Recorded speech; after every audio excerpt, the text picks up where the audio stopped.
This week, Brendan Loughnane will be returning to action against Tyler Diamond at PFL 4, and I wanted to highlight what caught my eye whenever I see him fight.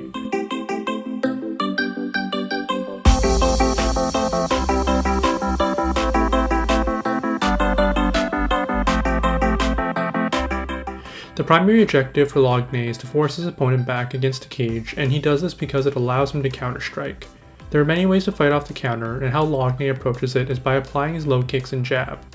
In my Ponzinibbio video, I noted that Pons uses his jab and low kick threat to continually land offense by causing his opponent to freeze up, while Loughnane approaches this in the opposite direction.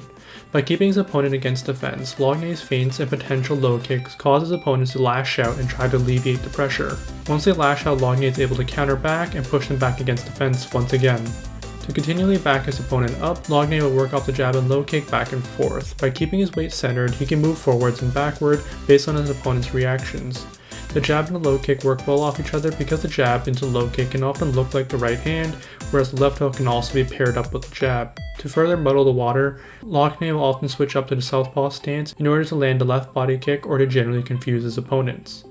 While he doesn't throw much in combination, the threat of being low kicked or walking into a right hand is often enough for his opponents to passively stand against the cage. However, when Sheymon Moraes kept his position within the center of the cage, Loughnane relied heavily on circling footwork and his jab. By constantly pumping out the jab and low kick, he was able to keep Moraes thinking and sharpshoot. Eventually, he was able to hurt Moraes in a clinch and subsequently end his night. And this is where I'll go into some of the deficiencies of Loughnane. For the most part, working off his jab and low kick is a great strategy. However, he tends to fall flat in output. He is far too content with working in single or double strikes, and his lack of body work can make him predictable as he ascends in competition.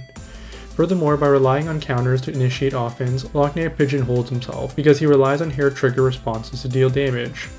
Because of this, he will often reset his stance and position in the cage by moving away.